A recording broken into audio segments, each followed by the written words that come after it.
ku babyeyi benshi iyo umwana wakoze amakosa agaragara agerageje kwisobanura usanga ibisobanuro bye tutabiha agaciro. Kenshi tuba twihutira kumuhana ku buryo tutanatuma arangiza kwisobanura. Ariko se ujya wibaza Imana yo ibikora ite? Muri iyi nyigisho turajya mu gitabo cy'Itangiriro ibice 3 umurongo wa 14 na 15 turebe ukuntu Imana yo yahaye agaciro ibisobanuro bya Adamu na Eva bamaze gukora icyaha. By'umwihariko turabona ibintu bitatu Imana yakoze bigendanye n'ibisobanuro bya Adamu na Eva. Birumvikana turareba n'icyo ibi bintu byatwigisha nk'ababyeyi bifuza guhana twigana Imana. Naho neza ikaze ku Rushako TV. Niba ari ubwa mbere ngewe nitwa Johnny. Rushako TV nayo ni platform twigiraho kurambagiza ku bana ndetse no kurera neza dushingiye ku kuri kw'ijambo ry'Imana. By'umwihariko rero uyu munsi turi muri ako gace kanyuma kajyanye no kurera neza. Turi mu ruhererekane rw'inyigisho zivuga ku guhana, n'uruhererekane twise ngo guhana wigana Imana. Iyi rero ni inyigisho ya gatatu muri urwo ruhererekane. Mu nyigisho ya mbere rero twabonye ibintu bitatu umubyeyi ushaka guhana yigana Imana akorera abana be na mbere yuko bakora amakosa. Umva bari gutegura ibijyanye no kubahana ariko akabitegura mbere yuko bakora amakosa.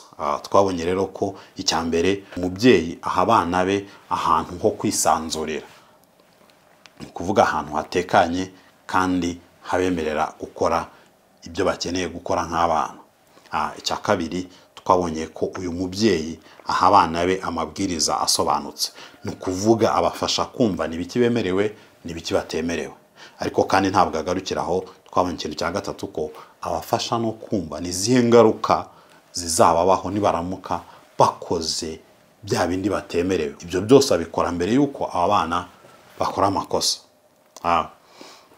Mu nyigisho ya kabiri rero twabonye ko ibyo ntabwo ari ibintu umuntu akora rimwe ngo bibe birarangiye, ahubwo n'ubuzima bwa buri munsi bitewe n'aho abana bari. Ibyo bintu bitatu umubyeyi akomeza kubyitoza umunsi ku wundi. Ariko kandi twabonye ko kuba umubyeyi yakoze ibyo bintu bitatu ntago bibuza abana gukora amakosa. Iyo rero abana bakoze amakosa, mu nyigisho ya kabiri twabonye ko hari ibintu bibanza, hari ibintu by'ibanze byihutirwa kuruta guhita ubahana. Icya mbere twabonye cyihutirwa ni ugusanga aba bana, kubera ko umwana wakoze amakosa abaguhunga abakwihisha. Bisaba rero ko umubyeyi amusanga, ariko kandi ntabwo amusanga gusa, ahubwo amusanga yiteguye no kumutega amatwi. Bisaba ko uyu mubyeyi asanga umwana yiteguye gutega amatwi. Mu gutega umwana amatwi twabonye ko bifasha umubyeyi kumenya cyangwa se gutahura niki cyateye uyu mwana gukora amakosa. Amakosa yo abagaragara umubyeyi aba yayabonye, ariko bisaba noneho gutahura bigenda bite kugira ngo uyu mwana arenge kuri ya mabwiriza yahawe, arenge kuri za ngaruka yategujwe ko zizaba naramuka akoze ibyo atemerewe, agere aho atinyuka gukora amakosa. Bisaba rero umubyeyi gutega amatwi yitonze no kubaza ibibazo bimufasha gusobanukirwa kugira ngo amenye n'iki mu by'ukuri gitera uyu mwana kugera aha hantu aho yisanga yakoze amakosa. Uyu munsi rero muri iyi nyigisho ya gatatu turaza kureba noneho uyu mwana amaze kwisobanura, ibi bisobanuro nk'umubyeyi uraza kubikoresha iki. Turacyari mu gitabo cy'Itangiriro ibice 3. Uyu munsi turatinda ku murongo wa 14 na 15. Muri iyi mirongo tubona ibintu bitatu Imana yakoze bigendanye n'ibisobanuro bya Adamu na Eva. Ni ibintu nawe byagufasha nk'umubyeyi kumenya icyo ukoresha ibisobanuro abana bawe baguha, cyane cyane muri cya gihe bakoze amakosa. Umaze gutahura niki cyabateye gukora amakosa, ayo makuru uyakoresha iki. Reka tudatinze twinjiye mu ijambo ry'Imana turebe ikintu cya mbere. Ikintu cya mbere Imana yakoze bigendanye n'ibisobanuro bya Adamu na Eva nuko Imana yahaye agaciro ibisobanuro bya Adamu na Eva, maze ihana ihereye ku nzoka. Umurongo wa 14 uratubwira ngo Uwiteka Imana ibwira iyo nzoka iti kuko ukoze ibyo uri kivume kirengeje amatungo yose n'inyamaswa zo mu ishyamba zose, uzajya ugenda ukurura inda, uzajya urya umukungugu iminsi yose y'ubugingo bwawe. Hano turi kubona Imana ivuma inzoka. Hari ibintu byinshi umuntu yavuga kuri uyu murongo, harimo ibisobanuro bitandukanye, ariko icyo nshaka ko dutindaho ni iki ngiki kirimo kuba muri rusange. Ubushize twarabonye kuva ku murongo wa 8 kugeza ku wa 13 Imana igirana ikiganiro na Adamu na Eva, bagenda bisobanura uko ibintu byagenze. Iki kiganiro rero kirangira Imana itahuye ko burya inzoka niyo yashukashutse umugore arya ku rubuto Imana yari yababujije, arangije aha n'umugabo we.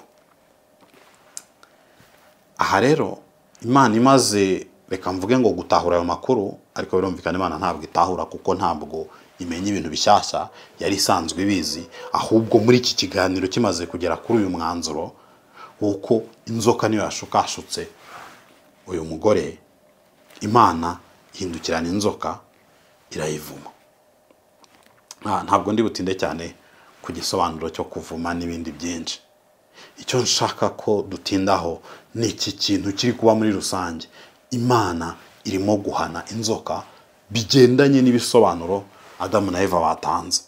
Impamvu iki ngiki ari ngombwa kugitindaho nuko nk'ababyeyi ni ikintu kitugora mu buryo bukomeye. Umwana araza yakoze amakosa, urabibona, ariko ntabwo uba witayeho niki cyayamuteye. Atangira kwisobanura, ukaba umeze nk'umuntu uri kubwira ngo gira vuba gira vuba. Inshuro nyinshi biterwa nuko ubona ibintu umwana ari kukubeshyamo, ku buryo usanga tudashaka gutega amatwi abana kubera ko urabizi ko ari kukubeshya.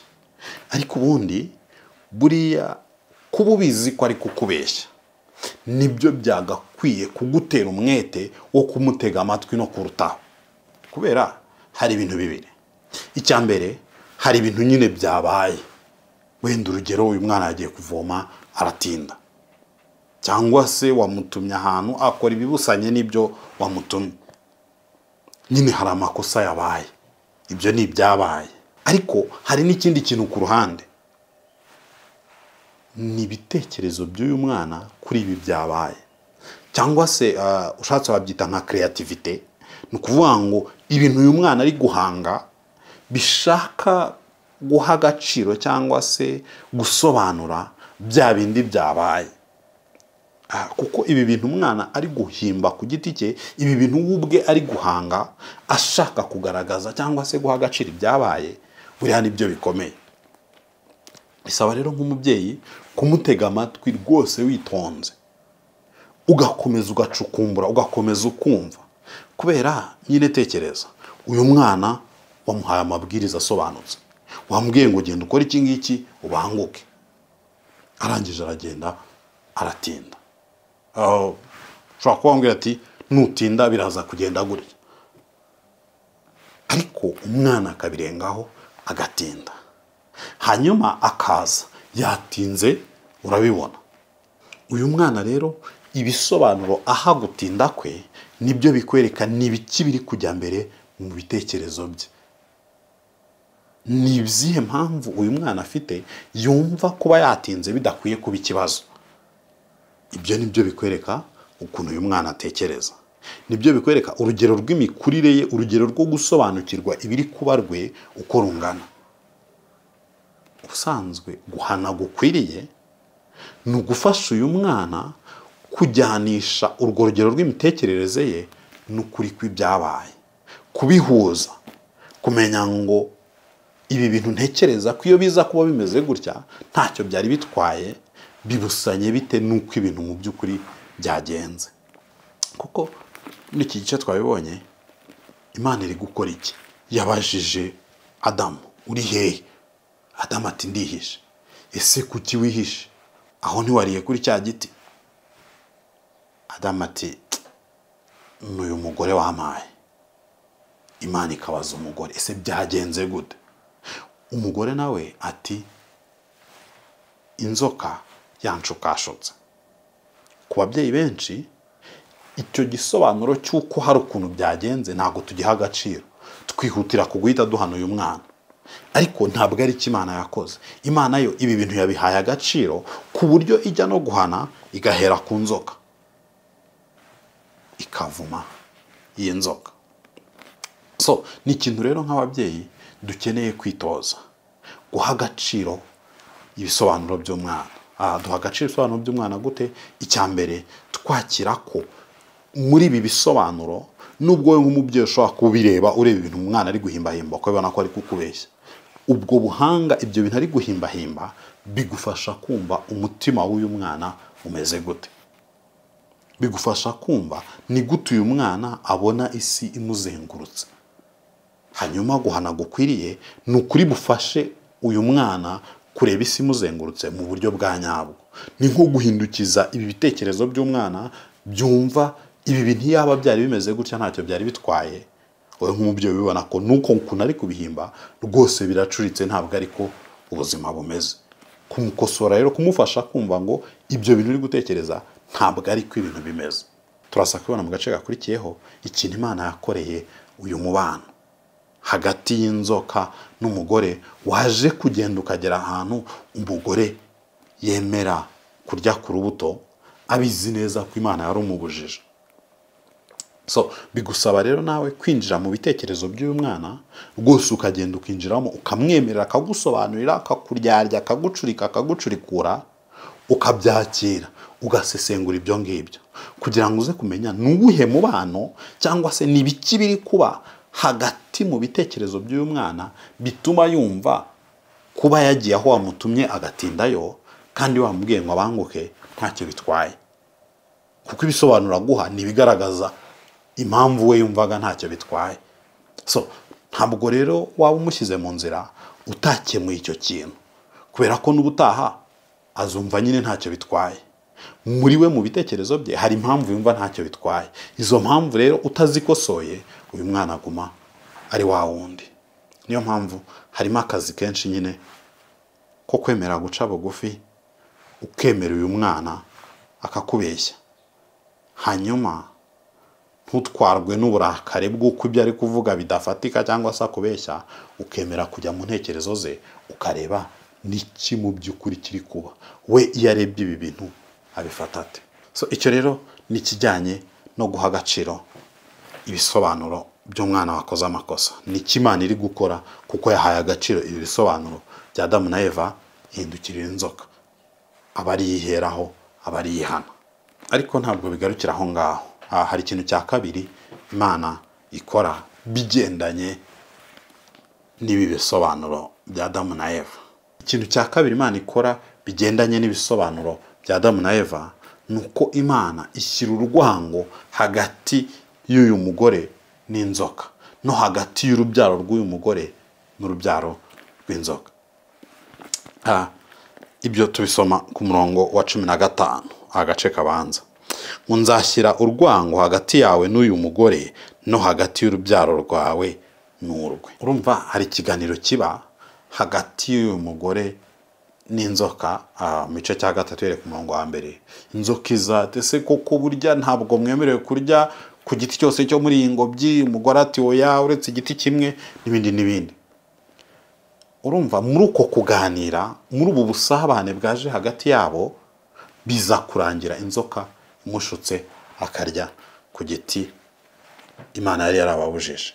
Ubu busabane bwavuyemo kwigomeka ku Mana, Imana irimo irabuca, irimo irashyira urwango hagati y'aba bombi, ari inzoka ari n'uyu mugore. Ariko nibigarukiraho ngo no hagati y'urubyaro rwawe n'urwe. Abantu babivugaho ibintu byinshi, ibisobanuro bitandukanye, icyo ibyo bivuze n'iki, ariko nge ntabwo ari cyo ndi butindeho. Ngewe icyo nshaka gutindaho nicyo kintu cyo hejuru kigaragara cyuko hari urwango Imana iri gushyira hagati. Uru rwango ruraza gusenya ubusabane bwavuyemo kuyigomekaho. Nk'ababyeyi iki ni ikintu dukeneye gutekereza. Urumva ibintu byose turabigarura ku guhana, kuko nicyo kiri kuba hano. hari ubusabane cyangwa se hari imyumvire umwana akuza muri we imutera kwigomeka kuri ya mabwiriza. Nicyo twarebaga nyine. Iyo uganira nawe ugenda utahura, iyo arimo gusobanura impamvu yakoze ibyo yakoze, ugenda utahura ibitekerezo yashyize muri we, imyumvire yagiye akuza muri we ituma yumva ntacyo bitwaye ko yatinda aho wari wamutumye, ntacyo bitwaye ko yarenga ku mabwiriza agakora ibibusanye n'ibyo yari yemerewe. Iyo myumvire rero, iyo mitekerereze bigusaba wowe nk'umubyeyi gufasha uyu mwana kugera ahantu yumva ayanze, kugera ahantu iyo yitekereje gutyo yumva yiyanze. Kubera iki? Kubera ko uru rwango hagati y'iyo myumvire n'ubuzima bwe n'uko akwiye kubaho nirwo rutuma atongera gukora aya makosa. So nicyo rero, icyo nicyo nshaka gucaho akarongo. Gutega amatwi umwana ntago bigarukira mu kumenya ngo nibyo nkora byagenze gutya.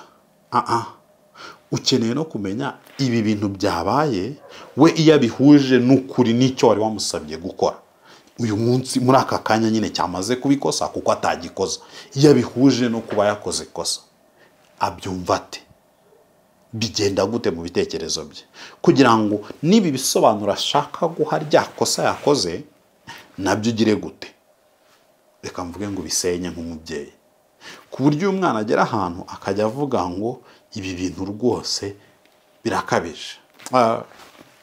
Pastor Antoine ajya atanga urugero rw'ukuntu kimwe mu bintu byamurinze kubeshya mu buzima bwe, cyangwa se nyine kujya abeshya umukobwa umwe hano urukundo akabeshya undi hariya, ni ukuntu ngo mama we bakura yari yarabatoje ko umuntu ubeshya ari umutindi. Urumva, afata iki kintu cyitwa ubutindi, afasha umwana kumva ko ibyo bintu byo kubeshya by'ubucakura rwose ni ubutindi. Urumva, akimubwira nk'ikintu kibi kugeza ahantu umwana akura azi ngo biriya bintu nta muntu muzima, nta muntu uzi ubwenge, nta muntu w'inyangamugayo ukwiye gukora ibyo bintu. Urumva, hari urwango uyu mubyeyi yaremye hagati y'imitekerereze ya Antoine n'iki kintu cyo kubeshya, ku buryo uyu muntu akura azi ngo ibyo bintu ni ubutindi, ntabwo nabeshya umwe ngo mfate n'undi mfate n'undi. Icyo ngicyo rero ntekereza ko aricyo kintu Imana irimo gukora hano, ngo nzashyira urwango hagati yawe n'uyu mugore. Ikibazo ni wabikora gute mu mwana wawe? Icya mbere twakibonye, iyo uganira nawe tega amatwi, mwemerere yisobanure, nubwo byumva ko ari kukubeshya ariko ugerageze no kumva no gusobanukirwa ibi binyoma ari kubihimbate, biri kuva he muri we, n'ibiki ari guterateranya kugira ngo akwereke ko cya kindi yakoze atari cyo. Noneho usenye ibi binyoma uyu mwana ari guhimba, umugeze ahantu wubwe yumva ibi bintu ndi gutekereza, yumva abyanze ku giti cye, yumve ntabwo ari ko ibintu bikwiye kugenda. Kuko uko nguko niko urema urwango hagati y'uyu mwana na rya kosa yagukoreye. Kuko n'ibisobanuro ashaka gutanga bigaragaza ko rya kosa ntacyo ritwaye, nabyo wabisenya. Kugera ahantu hagati ye n'iri kosa haza muri urwango, abireba akavuga ati ntabwo ari uko nkwiye kubaho. Anyway, birumvikana ibi ngibi ni urugendo, ntabwo ari ibintu ukanda ngo bize. Oya, ni urugendo ugendana n'umwana buhoro buhoro, nanone uko agenda akura bigenda nyine bihinduka, bigenda biza. So ariko urumva ni ibintu utangira guhinga cyangwa se kubaka muri uyu mwana hakiri kare.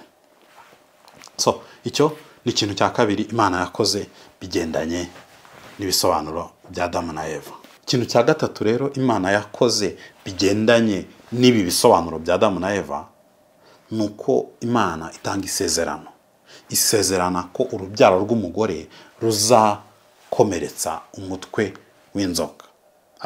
Mu zindi ndimi bakoresha ngo urubyaro rw'umugore ruzamenagura umutwe w'inzoka.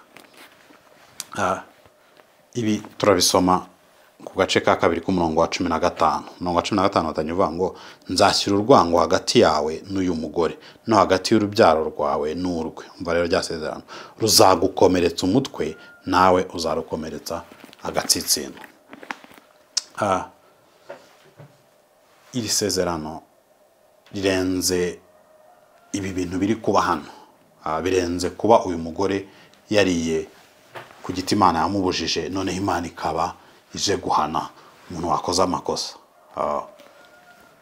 Iyo ukomeje gusoma Bibiliya ubona ko ibingibi byari ubuhanuzi bw'ibindi bintu bizaza hanyuma. Kubera iki? Kubera ko ntabwo iyi nzoka nk'inyamaswa iri aho ngaho ariyo uyu mutima wo kwigomeka ku Mana utangiriraho, ahubwo iyi nzoka iba nk'igikoresho cy'umwanzi wigometse ku Mana, akaza gushukashuka abantu ngo nabo bigomeke ku Mana. Imana rero iyo ivuga aya magambo ikavuga ngo urubyaro rw'umugore ruzagukomeretsa umutwe, ivugana n'inzoka, ntabwo iri kuvuga gusa iyi nzoka, ahubwo irimo iravuga cya kindi cyari cyihishe inyuma y'inzoka, ubu buryarya, uku kwigomeka ku Mana bizarangira gute, bizagenda gute. Turabibona gukomeza gusoma Bibiliya, birangira tubonye Yesu w'i Nazareti.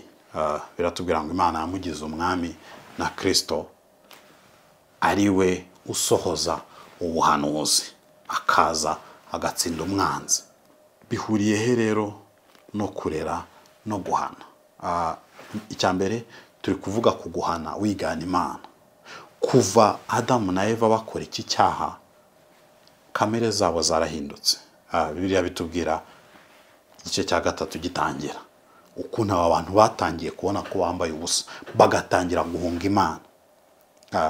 Usomye inkuru ukurikirana wabaza ngo aba bantu bari guhunga Imana bizagenda gute kugira ngo bongere gusabana nayo. Ariko ni Imana iri gusezeranya hano, ikavuga ngo hari igihe iki kintu kibatandukanya n'Imana kitazaba kiriho, kizavaho, hari igihe kizaneshwa.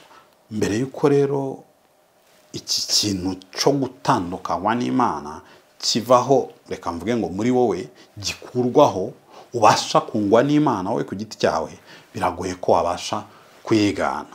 Iki ngiki Bibiliya kivuga mu Baroma igice cya 8 n'umurongo wa 7. Umurongo wa 7 tuvuga ngo kuko umutima wa kamere ari umwanzi w'Imana, kuko utumvira amategeko y'Imana ndetse ntushobora kuyumvira. Nukuvuga iki? Ntabwo ku bwa kamere yacu nk'abantu bakomoka kuri Adamu na Eva tubasha kumvira Imana ku buryo duhinduka abantu bigana Imana.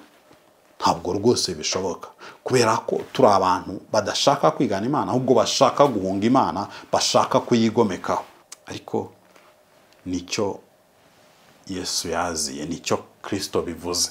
Nuwasigiwe cyangwa se nuwatoranirijwe kungaba abantu n'Imana, gufasha uyu muntu ku bwa kamere ye utabashaga kwiyunga n'Imana, utabashaga kumvira Imana, ngo abashe kongera kumvira Imana, ngo abashe kwiyunga n'Imana. Gihari ni iki? Nuko kwemera uyu Yesu, kwizera Yesu, biduha, reka mvuge ngo ni access ku Mwuka Wera. Mwuka Wera yari ari muri twe, niwe utubashisha kumvira Imana, niwe utubashisha kubaho ubu buzima buhindukiriye Imana, bubasha kwigana Imana, niwe uduhindura ababyeyi bashobora kwigana Imana. So iyi Imana rero irimo isezeranya hano ikavuga ngo ruzagukomeretsa umutwe, nicyo ngiki iri kuvuga. Iri kuvuga ngo hariho igihe umuntu wabyawe n'umugore azanesha umwanzi Satani, azanesha iki cyaha cyateje gutandukana, cyateje ukuguhana kurimo kuba ariko turi kuganiraho. So icyo rero bidufasha by'umwihariko nk'ababyeyi, bidufasha kumenya ubundi ni hehe wakura imbaraga zo kuba uyu mubyeyi wigana Imana. Birumvikana ushobora kuba wabanye natwe mu nyigisho ya mbere, wabanye natwe mu nyigisho ya kabiri, ugeze kuri iyi nyigisho ya 3. Ariko iyo tubivuga uba wumva rwose utabishyikira, wumva ari ibintu byiza biri hejuru hariya wowe utabasha gushyikira, ugerageza kwegera ariko ukumva biri kwanga. Ibyo ngibyo bishobora kuba bivuze ibintu bitatu.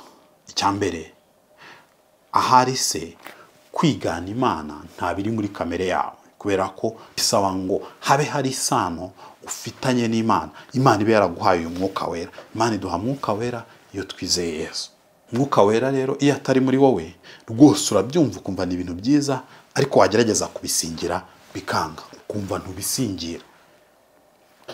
Igisubizo cyawe nta kindi, bisaba ngo ufate umwanya wawe wegere Imana uyibwire ngo Mana nanjye ngirira ubuntu, nanjye ndashaka kwizera Yesu, ndashaka ko Yesu anyunga nawe, ndashaka kungwa nawe. Hari umworero uri hagati yanjye nawe, iyo ngerageje kwigana mu guhana kwanjye, mu kurera abana kwanjye, ntabwo bikunda. Ndashaka kumpa kwiyunga nawe. Imana irabitanga ni ku buntu, ntabwo bisaba izindi mbaraga, ntabwo bisaba indi mirimo, bisaba wowe guca bugufi ukabisaba Imana, kuko nyine Imana irabiguhera ubuntu. Ariko ushobora kuvuga uti, iyo nisubiyemo, iyo nisesenguye, nsanga hariho igihe nigeze nizera Yesu, hari Yesu waje mu buzima bwanjye, ibi bintu byo kwizera Yesu ntabwo ari bishyashya kuri njye, naramwizeye, numva mwuka wera ari muri njye, ariko nanone iyo ngerageje kubisingira mba numva biri kure. Ikibazo cyawe wowe ni uko ahari ntabwo wemerera mwuka wera kuza gukora ibi bintu muri wowe. Nibyo warakijijwe, ariko ubuzima bwawe bwo kwizera Yesu n'ubuzima bwo kurera abana ntabwo ari ibintu bifatanye. Ntabwo kwizera Yesu bigena ukurera abana bawe.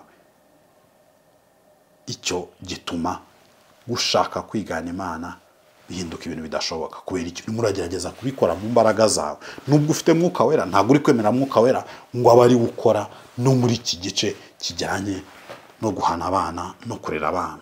Ababyeyi benshi usanga nibyo twizera Yesu, turasenga, ariko wagera ku guhana abana, wagera ku kuntu ugenzura iby'urugo rwawe, iby'imibanire yawe, ukabikora uko wamenyereye, uko wabonye iwanyu babikora, ubuzima busanzwe. Ntiwemerere iri jambo ry'Imana twizera, ntiwemerere mwuka wera ngo ayobore ukugenga ibyo rugo rwawe. Aho ngaho rwose n'ubundi uzajya wumva ibi bintu ni nk'amahamba, ni ibintu biri kure. Bizagera naho wumva udashaka kubyumva rwose, wumva urashaka biguma iyo ngiyo, he kugira umuntu bivuga, ni ibintu bidashoboka. Ariko ntabwo ikibazo ari uko bidashoboka, kuko ubwo Imana ibivuga birashoboka. Mwuka wera abasha kubikora muri twebwe. Hari ubuhamya bwinshi bw'abantu Imana yabikoreye mu buzima bwabo. Niba wumva bitari gukora, usuzume neza ko ese uri kwemerera ijambo ry'Imana ngo rigene uko urera abana bawe, ngo rikugenere uko uhana abana bawe. Bisaba kubyitoza. Iyo wumvishe ijambo ry'Imana uraryumva ukaryumvira. Niba utarimo kwemera ijambo ry'Imana ngo ribigene, rwose ntabwo bikora. Uzajya wumva ari ibintu by'amahamba biri kure by'abantu bakabya. Ariko hari undi muntu wa gatatu. Nibyo uri kugerageza kwemerera mwuka wera, buri munsi urabisengera, buri munsi ubisaba Imana, ariko nanone ukarenga, wakumva ibi bintu byo guhana wigana Imana, ntabwo wumva biri kure cyane, ariko ni ibintu ugerageza kubifata ukumva biri kugucika, mbese wajya gufata ukumva byagiye.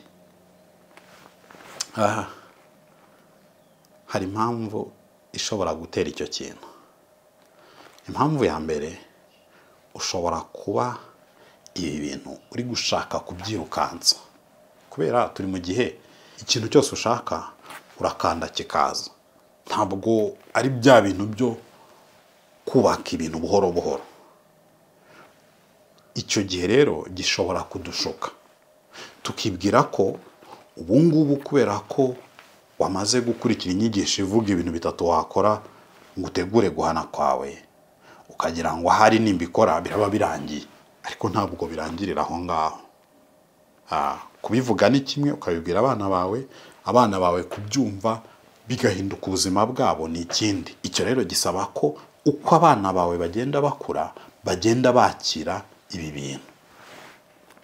So icyo nkubwira wowe ni ukugira ngo rwose wihe akanya, reka mbivuge gutyo, wemerera abana bakure muri ibi bintu urimo kubatoza. Wiyemerere nawe ku giti cyawe ukure muri ubu buzima bwo guhana wigana Imana, kubera ko rwose ushobora kubera ko ibi bintu ntabwo biri kuza, ngerageza kubifata bikancika, ariko biha igihe, emerera Imana ibikuze muri wowe. Inshuro nyinshi mu guhana twibwira ko nk'ababyeyi ari ibintu bireba abana, biri gukuza abana, ariko oya, natwe biradukuza. Ni ibintu Imana ishaka gukoresha kugira ngo twebwe nk'ababyeyi turusheho gusa nayo. Uko tugerageza kubaka muri aba bana izi ndangagaciro, ubu buzima tuvoma mu ijambo ry'Imana, niko n'Imana iri kubyubaka muri twebwe. So yemerere rero umwanya wo gukura muri ibi bintu. Ntabwo ukanda ngo bize, ahubwo bisaba ko ubiha umwanya bikagenda bikura buhoro buhoro. Numva bigendana nuko wowe nk'umubyeyi urimo urakura, ariko n'uyu mwana hari ukuntu arimo agenda akura. Ntabwo ibyo uri kumuha none hari iby'agaciro gake, kubera ko atarimo kubyumva neza, kuko ibyo ngibyo bikeya yumvishe nibyo yubakiraho ibindi, gutyo.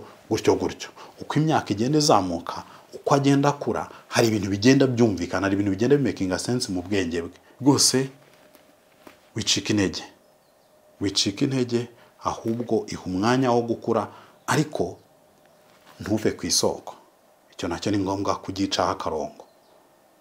Ntabwo byikora, bisaba ko ubikora ukabigenda mu bisaba uruhare rwawe. Uko ugenda ukura niko n'impinduka uzagenda uzibona. Igihe cyose ukiri ku isoko y'ijambo ry'Imana, cyemerera ijambo ry'Imana ngo riguhindure, rigutyaze umunsi ku wundi.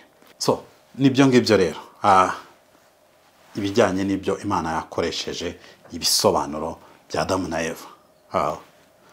Bamara gukora icyaha, bakajya kwihisha, ikaza kubashaka, yaza kubashaka bakisobanura, ibisobanuro byabo bikagaragaza ko inzoka niyo yabashutse. Imana yajya guhana ntabwo yirengagiza ibi bisobanuro, ihana mbere na mbere ihereye ku nzoka, nk'ikimenyetso cy'uko ihaye agaciro ibisobanuro by'aba bana. Natwe nk'ababyeyi dukwiye kwitoza guha agaciro ibisobanuro by'abana. Kubera iki? Guha agaciro ibisobanuro by'abana bigufasha kumenya ukuntu umwana wawe atekereza. Hanyuma iyi mitekerereze y'umwana niyo ukeneye kugorora kugira ngo agere ahantu muri we hiyubakamo ikintu cya kabiri Imana yakoze. Kuko Imana ngwishyira urwango hagati y'uyu mugore n'inzoka. Ikiri kuba ni iki? Nuko uru rwango ntabwo rwirema, rujyana n'ukuntu umwana ibitekerezo bye ugenda ubigorora akagera ahantu azi ngo ibi bintu ni bibi, ntabwo nkwiye kubibamo. Hanyuma icya gatatu, ntabwo ari agatereranzamba ku mwana yakoze amakosa uri kugorora. Kubera ko hariho umunsi Imana yasezeranye ko urubyaro rw'umugore ruzamena umutwe inzoka. Mu yandi magambo, abazakomoka kuri uyu mugore bazabaho ubuzima budatwarwa n'ubu buryarya bw'inzoka. So ibyo ngibyo Imana yarabikoze muri Kristo, iduha Mwuka Wera, niwe uduha ubushobozi nk'ababyeyi bwo guhana twigana Imana. Ariko kandi niba ugeze mu gihe cyo guhana wigana Imana, tekereza uko umubyeyi wawe ubu ameze. Iyo akurebye aravuga ngo Imana ishimwe, umwana wanjye yavuyemo umuntu. Bivuze iki rero? Bivuze ko nawe aba bantu uri guhana, hariho igihe hamwe n'ubuntu bw'Imana uzagera ukabareba ukavuga ngo bya bintu birakora, bya bintu byarakoze, dore yavuyemo umuntu, dore koko za ndangagaciro namufashaga kwiyubakamo, kwa kumvira Imana namuremagamo, dore birimo birakora, dore koko arimo abayeho ubuzima bwumvira Imana. So nicyo ngicyo rero, wakoze gukurikira iyi nyigisho, rwose Imana iguha umugisha. Ariko kandi ntubyihererane. Niba hariho undi muntu wafasha nawe kugera ahantu asobanukirwa cyangwa se gusubiramo imbaraga muri uru rugendo rwo guhana twigana Imana, ntubyihererane, ntumuhombye ayo mahirwe rwose.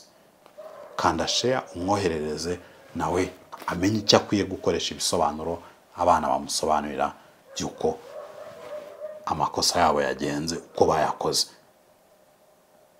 so reka nsoreze ahangaha, Imana iguhe umugisha, tuzabonane mu nyigisho y'ubutaha.